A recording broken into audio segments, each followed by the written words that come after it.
those guys made a lot of money, like, but they're most focused on making sure PrizePicks is the #1 brand in North America.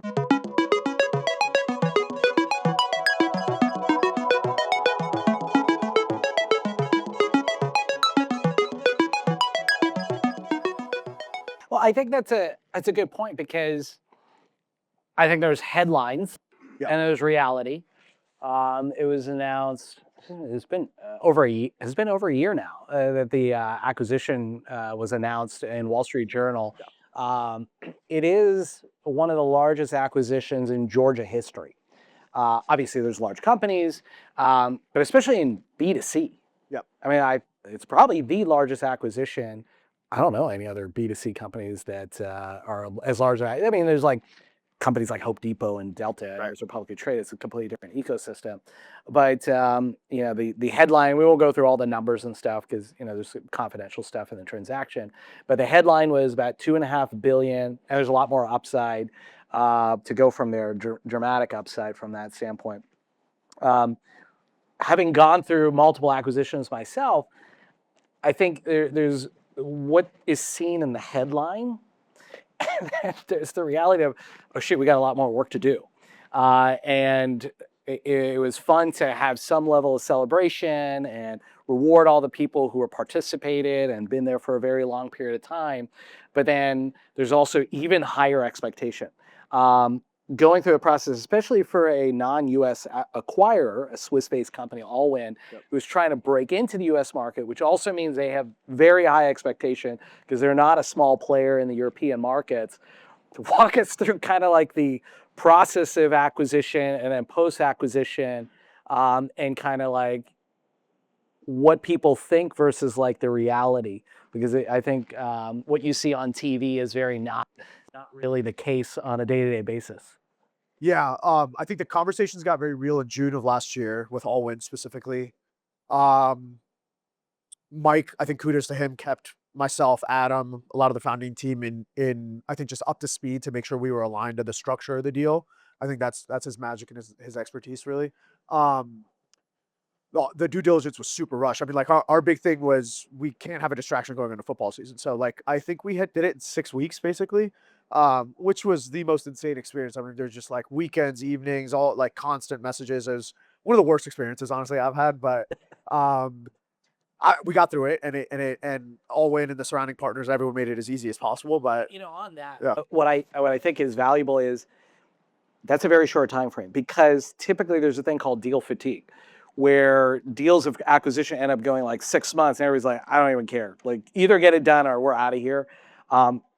The pressure of getting the season in, because then everybody has to still focus on that, because that's a big moneymaker.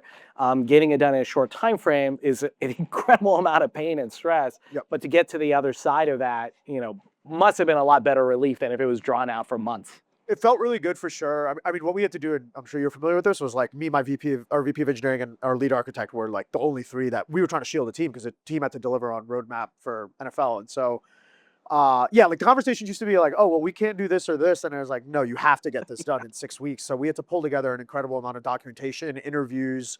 Again, the partners were very helpful through that process, but it was very difficult. Felt very good to get past it, but then immediately it's like, oh, now we got to focus on football season, start delivering business results. So never really a break. The deal got announced obviously in September, October of last year. And then we still had to close, which eventually happened in January of this year. But yeah, my first time going through that sort of experience, I was able to lean on a lot of the people that have experience, much more experience in that domain than I was, especially on the technical DD side.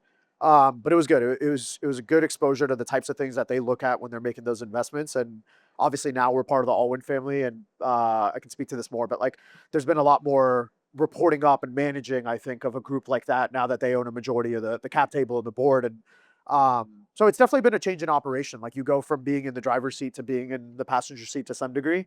I will say one thing I've really appreciated about Allwyn is, and I think this is core to their thesis of the investment, is they really trust and believe in the management team and the decisions and the strategy that we've set forth. So while I say there is a lot of educating and managing up to them, they are pretty hands off and largely trust us to make the decisions and run the business the way we see fit, because they trust us as the experts to run the US strategy. And it's a good and bad thing. We're so core to their strategy that there's a lot of focus on us. but there's also a lot of love and respect and interest in what we're doing and to grow this thing. And they're very clear on their ambition is to be number one in North America, and so are we. So I think that's what we ultimately aligned on. We're going to open up to questions, but to kind of wrap it up, by still being in the company, there isn't as much of a break. And obviously Adam is a different. He's in Miami. He comes up here every once in a while. You catch up and hang out with him, but he's not in day to day, especially in technical operations from that standpoint. Have you been able to enjoy life at all? Walk us through, because it's still extremely high pace, very high expectation, because it's 3-year earn out and there's a lot of milestones. So it's like you're still grinding it from that standpoint. Walk us through, have you been able to do any like small celebrations or fun outside of the mega party and stuff like that? Yeah, so Adam threw a big celebration, obviously, after the deal closed for kind of what we called part one, because, we made it very clear to the org, like, job's not finished. We have a ton of work left to do. There's a 3-year earn out ahead of us. The hope and the goal is to try to IPO this business here in North America. And so we've definitely celebrated a little bit after the deal closed. A lot of the founding team, frankly, we have so much stake left in the game that like we're heads down and focused. And the thing that keeps me excited and interested in just going to the office every day, I move like within 3 minutes of our new office in West Midtown. I was telling JP, is it has not changed the mentality for Dylan, for Grant, a lot of the founding team one bit. Like, these guys are in the office early. They're the last ones to leave.